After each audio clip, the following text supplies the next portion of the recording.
Good evening all of you. आज discuss करेंगे daily test paper NDA का 9 number जो हमारा न्यू सेट बन रहा है। और अभी अभी के 2-3 पेपर्स जो मैंने कंडक्ट करने हैं इस वीक में, ये काफ़ी इजी पेपर्स रहेंगे। और यही सोच के आज मैंने जब ये पेपर दिया था ग्रुप में, तो आई वॉज एक्सपेक्टिंग कि सारे बच्चों के स्कोर अच्छे आएंगे। But again the same thing happens कि कुछ बच्चे अच्छा कर रहे हैं, वो कंसिस्टेंटली अच्छा कर रहे हैं, लेकिन कुछ बच्चे बहुत खराब कर रहे हैं और वो कंसिस्टेंटली खराब ही कर रहे हैं। तो थोड़ा सा अपने पढ़ाई पे ध्यान डालो। सॉल्यूशंस के जो वीडियोस हर दिन अपलोड होते हैं यहाँ पे, उसको ध्यान से देखने की जरूरत है। जो तुम्हारा वीकली टेस्ट पेपर हो रहा है उसको भी प्रॉपरली सॉल्व करो, उसके डाउट्स पूछो एंड अच्छे से प्रिपरेशन करो। तो ये उन पेपर्स में से है। इवन अभी इस वीक जो पेपर्स होंगे सारे इसी लेवल के पेपर होंगे। सो मेक श्योर कि तुम्हारा कल का पेपर अच्छा होना चाहिए। तो इस विश्वास के साथ let's start our daily test paper NDA 9।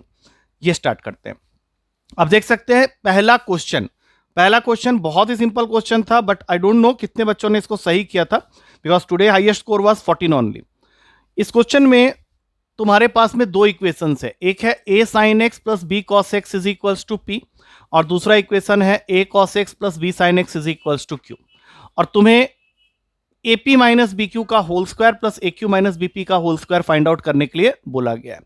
तो सबसे पहला काम ये करो, x को वैल्यू दे दो 0 डिग्री का, ताकि ये काम आसान हो जाए ना। ऑल ऑफ अस नो कि साइन 0 0 होता है, कॉस 0 1 होता है। तो p की वैल्यू आ गई b पहले इक्वेशन से, और दूसरे इक्वेशन से q की वैल्यू आ गई a। अब इन वैल्यूज को ले जाके जहां पूछा गया वहां पे पुट कर दो। अब जैसे यहां पे p की वैल्यू b है, तो इस फर्स्ट ब्रैकेट के अंदर में अगर मैं इन दोनों वैल्यूज के साथ जाऊंगा तो ये बन जाएगा ab माइनस बी ए का होल स्क्वायर। और दूसरे ब्रैकेट में अगर मैं इन्हीं वैल्यूज के साथ में जाऊंगा तो ये बन जाएगा ए स्क्वायर माइनस बी स्क्वायर का होल स्क्वायर। अब ए बी माइनस बी ए तो कैंसिल हो गया, तो तुम्हारे पास में बचा क्या, A square minus B square का whole square, and that is present in B option. मतलब ये बहुत ही सिंपल सा क्वेश्चन था जो कि तुम आराम से कर सकते थे। अब चलते हैं अगले क्वेश्चन की तरफ। अगला क्वेश्चन अगेन ट्रिग्नोमेट्री का ही है, और मेरे हिसाब से ये भी बहुत ही आसान सा क्वेश्चन है। जरा देखेंगे इस क्वेश्चन में क्या हो रहा है डिफरेंट। तो यहां पे हमारे पास में इक्वेशन है m cos square theta plus n sign square theta, और इसकी वैल्यू दे रखी है हमें p। क्वेश्चन हमसे चाह रहा है कॉट स्क्वायर थीटा की वैल्यू लाना। तो क्वेश्चन के स्टार्टिंग में ही ये डिसाइड कर लेते हैं कि अगर मुझे कॉट स्क्वायर थीटा चाहिए तो मुझे दोनों साइड में डिवाइड करना पड़ेगा, या ये कह लो कि पूरे इक्वेशन में लेफ्ट हैंड साइड और राइट हैंड साइड में डिवाइड करना पड़ेगा साइन स्क्वायर थीटा। तो मेरा पहला स्टेप यही रहेगा कि I have to divide by sine square theta on both sides of the equation. तो यहां से ये आ गया m कॉट स्क्वायर थीटा, और ये बन गया खाली n, और इसको साइन स्क्वायर थीटा से डिवाइड करोगे तो ये बन जाएगा p cosec स्क्वायर थीटा। तो मैं पूरे इक्वेशन में एक जगह तो कॉट स्क्वायर थीटा ले आया, लेकिन दूसरी जगह एक एक्स्ट्रा टर्म आ गया cosec स्क्वायर थीटा। अब इस cosec स्क्वायर थीटा को हटाने के लिए मेरे पास में एक रिलेशन है जो कि मैं यहां यूज कर लूंगा। तो ये बन जाएगा p into 1 plus cot square theta, and that is equals to m cot square theta plus n। तो अब ब्रैकेट खोलते ही जितने भी मेरे कॉट स्क्वायर थीटा वाले टर्म्स हैं मैं उनको एक तरफ कर लेता हूं, क्योंकि मुझे निकालना तो कॉट स्क्वायर थीटा ही है। तो अगर मैं इस प्रोसेस के थ्रू काम करूं तो ऐसा करते हैं, m माइनस पी इसको यहां ले आते हैं और n को वहां भेज देते हैं। तो p माइनस एन यहां आ गया, और ये बन जाएगा m minus P cot square theta. अब ऑप्शन में चेक कर लेते हैं, क्योंकि मेरा जो आंसर आया है जिस तरह से मैंने काम किया है उस हिसाब से आंसर आ गया है p minus N upon m minus P. अब ये आंसर अगर मैं ढूंढ रहा हूं तो ये मुझे मिल गया है p minus N upon m minus P, that is available in C option. I hope ये भी आराम से तुम्हें समझ में आ गया होगा। अब चलते हैं अगले क्वेश्चन की तरफ। अगला क्वेश्चन तुम्हारा हाइट एंड डिस्टेंस का है। अब हाइट एंड डिस्टेंस के क्वेश्चन में यही होता है कि अगर तुम फिगर को प्लॉट कर लो और एंगल्स को सही जगह में दिखा दो तो क्वेश्चन में कोई ज्यादा खास चीज और कुछ बचती नहीं है। अब जैसे इसी क्वेश्चन की बात करें, क्वेश्चन कह रहा है कि at a point on level ground the angle of elevation of the top of a tower, suppose कर लेते हैं ये तुम्हारा टावर है ए बी, और इसको तुम देख रहे हो पी पॉइंट से, और तब तुम्हारा एंगल ऑफ एलिवेशन जो बन रहा है tan थीटा के लिए दैट इज 1/2। तो यहां पे थीटा रख देते हैं और साथ में लिख लेते हैं कि tan theta is equals to 1/2। उसके बाद है ऑन वॉकिंग 16 किलोमीटर, तुम आगे बढ़ गए 16 किलोमीटर, थोड़ा आगे निकले हो 16 मीटर, और यहां क्यू पॉइंट पे पहुंचने के बाद जो तुम्हारा एंगल बन रहा है फाई, उसका टेंजेंट वैल्यू तुमको दे रखा है 2/3। और फाइनली तुमको निकालना क्या है, you have to find the height of the tower. तो स्टार्ट कैसे करें, देखो हाइट को तुम्हें लेट करना पड़ेगा h, ये डिस्टेंस तुम्हें दिया नहीं है क्वेश्चन में, तो इसको ले लेते हैं एक्स। तो स्टार्ट कर लेते हैं बड़े वाले ट्रायंगल या छोटे वाले ट्रायंगल, किसी एक से स्टार्ट कर लो। चलो छोटे वाले ट्रायंगल से स्टार्ट कर लेते हैं। tan फाई 2/3 के इक्वल है। इस ट्रायंगल के हिसाब से h/x की वैल्यू हो गई 2/3 और यहां से x की वैल्यू आ जाएगी 3h/2। संभाल के रख लो इसको, क्योंकि इसको तुम्हें यूज करना है जब हम बड़े वाले ट्रायंगल में जाएंगे, दैट इज BPA ट्रायंगल या ABB ट्रायंगल, तो उसमें ये यूज हो जाएगा। तो क्या यूज हुआ, tan theta is equals to h upon x plus 16। tan theta की वैल्यू यहां डाल लो, 1/2 हो गया। h हमें निकालना है, x की वैल्यू मैंने यहां निकाली हुई है 3h/2 प्लस 16। बस इसको सॉल्व कर लेते हैं, आंसर तुम्हारे सामने होगा। क्या होगा सॉल्व होके, ये 2h बन गया, ये बन गया 3h प्लस 32। अब दोनों को क्रॉस मल्टीप्लाई कर लो तो ये बन जाएगा 3h plus 32 is equals to 4h। तो h की वैल्यू आ गई है 32। 32 यहाँ ऑप्शन में पक्का होगा, पहले ही ऑप्शन में है। So height of the tower is 32 metre. अब चलते हैं अगले क्वेश्चन में। अगला क्वेश्चन है तुम्हारा प्रॉपर्टीज ऑफ ट्रायंगल का। अब ये चैप्टर तुम लोगों ने किया तो हुआ है मेरे साथ में, बट आई डोंट नो कितने लोगों ने इसके फॉर्मूलाज को रटा है। ये क्वेश्चन जा रहा है capital R ratio small r, circum radius और इन रेडियस का रेशियो उसको चाहिए। बदले में उसने तुमको तीनों साइड की वैल्यू दे रखी है, A, B और C तीनों को लेट कर लेते हैं, 3K, 7K and 8K। You can even take 3, 7 and 8। ये हो गए तुम्हारे तीनों साइड। अब बारी आती है फॉर्मूला की। कैपिटल R निकालने का फॉर्मूला होता है ABC upon 4 times of area of triangle, और स्मॉल r फॉर्मूला होता है area of triangle that is delta upon s, और s का फॉर्मूला होता है a plus B plus C by 2, मतलब area upon a plus B plus C by 2। तो अगर तुम ये वैल्यूज निकाल लो तो क्वेश्चन यही खत्म हो जाता है। इस ट्रायंगल को अगर देखें तो ये ट्रायंगल राइट एंगल तो नहीं है, स्केलिन ट्रायंगल है, तो हमें एरिया के लिए यूज करना पड़ेगा हीरोन्स फॉर्मूला। और हीरोन्स फॉर्मूला के हिसाब से एरिया निकालने का फॉर्मूला होता है होल अंडर रूट में s into S minus A into S minus B into S minus C, where s is a plus B plus C by 2। तो ये फॉर्मूला अगर यहाँ पे लगा दें तो s की वैल्यू आ रही है मेरी 8 प्लस 7 15 प्लस 3 18, 9 आ रही है। तो 9 multiplied with 9 minus 3 that is 6, 9 minus 7 2 और ये 1। अब इसको जरा कैलकुलेट कर लो, तो 9 स्क्वायर रूट होता है 3 का, 6 इंटू 2 एक 2 और खींच लो और यहाँ पे रह गया √3। मतलब ये टोटल वैल्यू तुम्हारी आ गई 3 3 जार 9। एक बार फिर से देख लेते हैं। 9 का स्क्वायर रूट होता है 3, 6 को मैंने लिखा 2 इंटू 3, तो 2 बाहर आ गया, √3 रह गया, तो 6 को अगर मैं अंदर डाल दूं तो 30। हाँ ठीक है, तो ये टोटल वैल्यू आ गई एरिया की 6√3। संभाल के रख लो, इसको काम आएगा। अब यहाँ चलते हैं ABC। कैपिटल R की वैल्यू पहले निकाल लेते हैं, 3 इंटू 7 इंटू 8 अपॉन में 6√3, और इसका रेशियो लेना है स्मॉल r के साथ में, तो 6√3 अपॉन में a plus B plus C by 2। ये तो अभी हम लोग किया था, नहीं खाली a plus B plus C by 2 करने पे ये 9 आ गया था। तो ऊपर आ गया 3 इंटू 7 इंटू 8 अपॉन में 6√3 और इंटू 9 अपॉन में 6√3, यही बनेगा। अब देख लेते हैं जल्दी से, 3 इंटू 7 इंटू 8 नीचे बन गया 36 इंटू 3 108, 3 इंटू 7 इंटू 8 इंटू 9, 9 इसको काट देगा 12 में, 3 इसको काट देगा 4 में, 4 इसको काट देगा 2 में। 7:2 का आंसर आना चाहिए, 7:2 आना चाहिए, यहाँ पे आ भी रहा है, तो सीधा आंसर है। थोड़ा सा माइन्यूट सा कुछ कैलकुलेशन ये है, तुम इसको देख सकते हो, यहाँ पे तुमको आंसर दिख जाएगा। डेल्टा बाई एस है, मैंने यहाँ कैलकुलेट कर लिया था, बट वो थोड़ा सा लास्ट में गड़बड़ कर रहा है। मैं एक बार फिर से कर लेता हूँ, 3 इंटू 7 इंटू 8 अपॉन में 6√3। अच्छा यहाँ 4 टाइम्स ऑफ दैट है, मैंने 4 नहीं लिखा था। चलो अब हो जाएगा 9/6√3। दोबारा कैलकुलेट कर लेते हैं, तो अब ये बन गया, 4 के टेबल में काटते हैं, 2 में गया, 2 इसको काट देगा 3 में, 3 से 3 गया, साफ हो गया। अब यहाँ पे ऊपर में बच जाता है 7, इसको काटते हैं 3, ये हो गया 2, ठीक है। अब इसके बाद और कुछ नहीं बचता है, √3 7:2, ठीक है, बिल्कुल सही answer, 7:2 is the correct answer. अब चलते हैं अगले क्वेश्चन में, इनवर्स का क्वेश्चन है, जल्दी से देख लेंगे इसको, इजी है। तो सबसे पहला काम क्या करना है, तुमको इसको सिंप्लीफाई करना है। क्वेश्चन क्या है, tan इनवर्स, cot x के जगह में लिख लो tan π/2 माइनस x, ताकि मैं tan को रिमूव कर सकूं। दूसरे वाले में है माइनस का tan इनवर्स, अंदर में है cot 2x, तो इसको लिख लो tan π/2 माइनस 2x। क्वेश्चन का फॉर्मेट मिल गया तुमको। अब दोनों साइड से tan इनवर्स tan काट दो, यहाँ से भी tan इनवर्स tan काट दो, तो इसको ओपन करोगे तो ये बन जाएगा π/2 minus x minus pi by two plus 2x। अब जरा देखो, पाई बाई टू और पाई बाई टू कैंसिल हो गया, 2x माइनस एक्स, एक्स होता है, एक्स वाला ऑप्शन जरूर होगा, that is B option, so correct answer is B. अब चलते हैं अगले क्वेश्चन में। इस क्वेश्चन में और कोई क्रॉस वेरिफिकेशन की जरूरत नहीं है, सिंपल सा क्वेश्चन था। अच्छा, next question cube root of unity के ऊपर में है, कॉम्प्लेक्स नंबर का क्वेश्चन है। अब क्यूब रूट ऑफ यूनिटी के प्रॉपर्टी अगर तुम्हें पता है तो इस क्वेश्चन को तुम बहुत आराम से कर सकते हो।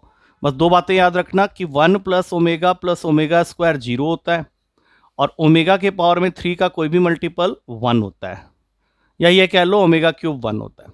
अब इस क्वेश्चन को स्टार्ट करते हैं विद दिस नॉलेज। तुम्हारे पास में लिखा हुआ है 2 minus omega square, 2 minus omega के पावर में 10 एंड 2 माइनस ओमेगा के पावर में 11।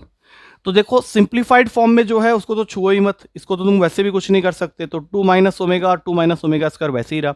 ओमेगा 10 का नियरेस्ट 3 का मल्टीपल 9 होता है, तो ओमेगा 9 इंटू ओमेगा, तो यहाँ पे खाली बचेगा ओमेगा। और ओमेगा 11 का मतलब हो गया omega to the power of 9 into omega square, तो ओमेगा 9 तक तो वो 1 ही दिखाएगा, तो यहाँ पे रह गया ओमेगा स्क्वायर। तो अगर मैं ध्यान से देखूँ तो यही दो टर्म दो बार आ गए, तो इसको मिक्स करके लिख लो 2 minus omega into 2 minus omega square पूरे का होल स्क्वायर। अब ब्रैकेट खोल लो, 4 minus 2 omega square minus 2 omega plus omega cube पूरे का होल स्क्वायर। ओमेगा क्यूब 1 होता है, 5 हो गया, इसमें से -2 कॉमन ले लो तो ओमेगा स्क्वायर प्लस ओमेगा रह गया पूरे का होल स्क्वायर। अब ओमेगा स्क्वायर प्लस ओमेगा यहां से देख सकते हो -1 होगा, तो फाइनली क्या आ गया 5 प्लस 2 का होल स्क्वायर। 7 का स्क्वायर होता है 49, देख सकते 49 कहीं ना कहीं होगा पहले ही ऑप्शन में, सो correct answer is 49, A option. अगले क्वेश्चन की तरफ चलेंगे। क्वाड्रेटिक का क्वेश्चन है, अगर आइडेंटिफाई कर सको तो पहले स्टेप में पता चल रहा है कि क्वाड्रेटिक का क्वेश्चन है। अब क्वेश्चन क्या कह रहा है, तुमको एफ ऑफ एक्स की वैल्यू दे रखी है एक्स के इक्वल, और एफ एक्स की वैल्यू है X square minus 27x plus 196, तो इसको एक्स के इक्वल कर लो। अब इस एक्स को यहां लाओगे तो ये बन जाएगा X square minus 28x plus 196 equals to 0। Middle term करने की जरूरत नहीं है, ये x माइनस 14 का होल स्क्वायर है, तो सीधी सी बात है यहाँ से x की वैल्यू नेक्स्ट स्टेप में आ जाएगी 14, और यही पूछा था, तो करेक्ट आंसर इज बी, और सबसे सिंपलेस्ट क्वेश्चन जो पेपर का था वो यही था। अब चलते हैं अगले क्वेश्चन में, दैट इज 8th क्वेश्चन। अब इस क्वेश्चन को तुम चाहो तो लोगारिथम के कंसेप्ट से कर सकते हो या फिर सिंपल कंसेप्ट से भी कर सकते हो। बस क्वेश्चन को ध्यान से देख लो, दिया क्या है, 5 की power x is equals to 0.5 के पावर में n इज इक्वल्स टू 1000, और हमें फाइंड करना है क्वेश्चन में 1/x माइनस 1/n की वैल्यू। तो सबसे पहले 5 की पावर x को 10 की पावर 3 के इक्वल करके 5 की वैल्यू निकाल लो, दैट इज 10 की पावर 3/x, और इसको संभाल के रख लो। दूसरे वाले में भी 5 लाने के लिए इसको लिख दो 5/10 पूरे के पावर में n इज इक्वल्स टू 10 की पावर 3, तो 5 की power n is equals to 10 के पावर में 3 प्लस n हो जाएगा, क्योंकि इसका n क्रॉस मल्टीप्लाई हो रहा है, तो यहां से 5 की वैल्यू हो गई 10 के पावर में 3 प्लस n अपॉन में n। अब देखो दोनों ही वैल्यूज तुम्हारे 5 के इक्वल हैं, तो उनकी जो वैल्यूज आई हैं उनको आपस में इक्वेट कर देते हैं। तो इक्वेट क्या हो गया, 10 के पावर में 3/x इज इक्वल्स टू 10 के पावर में 3 प्लस n अपॉन n, ये दोनों गए, 3/x की वैल्यू आ गई 3/n प्लस 1 के इक्वल, क्योंकि 3/n और n/n 1 हो गया। अब इसको यहाँ खींच के 3 को कॉमन ले लो, और जैसे ही तुम 3 को कॉमन लोगे तो अंदर आ जाएगा 1/x minus 1/n, I think यही तुम्हें निकालना था, तो आंसर में देख लो 1/3 होगा, क्योंकि नेक्स्ट स्टेप में 3 नीचे जाते ही आंसर को बना देगा 1/3, तो सी इज द करेक्ट आंसर। अब चलते हैं अगले क्वेश्चन में। अगला क्वेश्चन तुम्हारा स्ट्रेट लाइन चैप्टर का क्वेश्चन है। अब इसमें एंगुलर बाइसेक्टर की बात हो गई है। क्वेश्चन कह रहा है कि तुम्हारे पास एक ट्रायंगल है ABC, ए के वर्टेक्स पॉइंट दे रखे हैं तुमको 4,3, बी के वर्टेक्स पॉइंट हैं 0,0 और सी के वर्टेक्स पॉइंट हैं 2,3। तुमको फाइंड करना है AD जो है तुम्हारा एंगल बाइसेक्टर है, इसकी इक्वेशन फाइंड आउट करनी है। अब इक्वेशन ऑफ AD निकालने के लिए तुम्हारे पास में A कोऑर्डिनेट तो है लेकिन D कोऑर्डिनेट नहीं है, और उसको निकालने के लिए हमारे पास में थ्योरम होता है which is known as internal bisector theorem. ये मैंने क्लास में तब बताया था जब हमने एंगल बाइसेक्टर के बारे में बात की थी। इंटरनल बाइसेक्टर थ्योरम क्या कहता है कि जिस एंगल का तुम एंगल बाइसेक्टर बना रहे हो उस एंगल के आर्म्स का रेशियो, जैसे तुमने अभी एंगल A का बाइसेक्टर बनाया है AD, तो एंगल ए को फॉर्म करने के लिए जो आर्म्स की जरूरत है वो है ए बी और ए सी, तो उसका रेशियो हमेशा इक्वल होगा B D by D C के साथ में। जहां पे जाके वो टच हो रहा है वहां पे जो दो साइड्स फॉर्म हो रहे हैं, दो पार्ट्स फॉर्म हो रहे हैं, उसके रेशियो के साथ में। तो सीधा सीधा देख लो, ए बी का डिस्टेंस फॉर्मूला से जब तुम लेंथ निकालोगे तो ये 5 आ रहा है, और ए सी का अगर तुम कैलकुलेट करते हो तो वो 2 आ रहा है। तो B D by D C मतलब ये m जो है वो हो गया तुम्हारा 5 और n जो है वो हो गया 2। तो ये मुझे हेल्प करेगा डी कोऑर्डिनेट तक पहुंचने के लिए। सेक्शन फॉर्मूला लगा के मैं यहां से अपना डी कोऑर्डिनेट निकाल लेता हूं। ये x1 y1 है, ये x2 y2 है, ये मुझे निकालना है। तो x का फॉर्मूला लगाते हैं mx2 मतलब 10 प्लस nx1 रहेगा ही नहीं, और ये 7 मतलब d का x कोऑर्डिनेट आ गया 10/7। उसी तरह से इसका y कोऑर्डिनेट हो जाएगा my2 that is 15/7।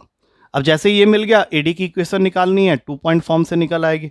2 point form क्या होता है, इसको बना लो अपना x1 y1, इसको बना लो x2 y2, और सीधा फॉर्मूला में चले जाओ, y minus 15/7 is equals to 15/7 minus 3, 15/7 minus 3, और नीचे 10/7 माइनस 4 इंटू एक्स माइनस 4।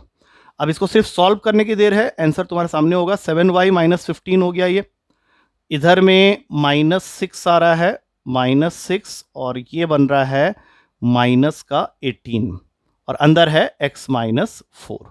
तो ये दोनों कट के 1/3 हो गया। 21y कुछ ऐसा बन रहा है, 21y minus 45 is equals to x minus 4। अब इसको थोड़ा सा और सॉल्व करने के बाद तुम्हें आंसर दिख जाएगा यहाँ से, 3x माइनस 2y माइनस 5 के इक्वल आएगा ये आंसर। तो वो तो एक चेक कर लेना। अब चलते हैं लास्ट क्वेश्चन की तरफ। तुम्हारा क्वेश्चन है कंसेंट्रिक सर्कल का। क्वेश्चन कह रहा है कि equation of a circle you have to find which is concentric with this circle. अब देखो, कंसेंट्रिक का मतलब होता है जिनके सेंटर सेम होते हैं। तो हमारे पास में जो भी सर्कल है x² plus y² minus 4x minus 6y minus 3 equals to 0, तो अगर तुम इसके साथ में कोई कंसेंट्रिक सर्कल लिखने की कोशिश करोगे तो तुम्हारा सेंटर का कोऑर्डिनेट सेम रहने वाला है। That means it will become like this. अब ये लिखने के बाद तुम्हारा आखिरी वाला पार्ट अननोन है, और उसको फाइंड आउट कराने के लिए उसने तुमको बोला है कि तुम्हारा सर्कल जो है वो टच करता है वाई एक्सिस को। तो अगर सर्कल वाई एक्सिस को टच कर रहा है तो फिर इसका जो रेडियस होगा वो सेंटर का एक्स कोऑर्डिनेट होगा, जो कि 2 के बराबर है। तो सेंटर पहले तुमने निकाला ही था, यहां से सेंटर अगर तुम निकालते हो तो ये आ रहा है 2,3। मतलब तुमको एक ऐसे सर्कल की इक्वेशन फाइंड करनी है जिसका सेंटर 2,3 है और रेडियस 2 है। रेडियस 2 क्यों है? क्योंकि तुम्हारा सर्कल टच करता है वाई एक्सिस को। सर्कल अगर वाई एक्सिस को टच करता है तो इसका मतलब है कि कंडीशन कुछ इस तरह से बन रही है। तो इसका जो रेडियस वाला पार्ट होगा वो एक्स वाला डिस्टेंस होगा, ये एक्स कोऑर्डिनेट जो भी सेंटर का बन रहा है वही होगा। तो सीधा आंसर लिखेंगे x माइनस 2 का whole square plus y minus 3 का whole square is equals to 2 का स्क्वायर r स्क्वायर मतलब 4। अब इसको एक बार ओपन करके देख लेते हैं कौन सा आंसर है। X square plus Y square minus 4x minus 6y, यहाँ से 4 आया प्लस 9 ही रहेगा क्योंकि 4 तो कैंसिल हो जाएगा। यहाँ पे भी 4 आएगा, यहाँ पे भी 4 है, ये दोनों कैंसिल हो जाएंगे। तो ये आंसर यहाँ पे मुझे दिख रहा है बी ऑप्शन में अवेलेबल है, so B is the correct answer. So with this we come to the end of the discussion of this particular paper, जो कि काफी सिंपल सा पेपर था और तुम इसको आराम से कर सकते थे। मुझे कुछ 17 से 18 मिनट लगे इसको डिस्कस करने के लिए। तो आई होप इस वीडियो को देखने के बाद तुम्हें कोई डाउट नहीं रहेगा इस पार्टिकुलर पेपर में। ठीक है, कल मिलते हैं नेक्स्ट पेपर के डिस्कशन के साथ। Get yourself well prepared for your daily test papers, जिससे कि सारे स्कोर्स अच्छे आए। Thank you to all of you, take care.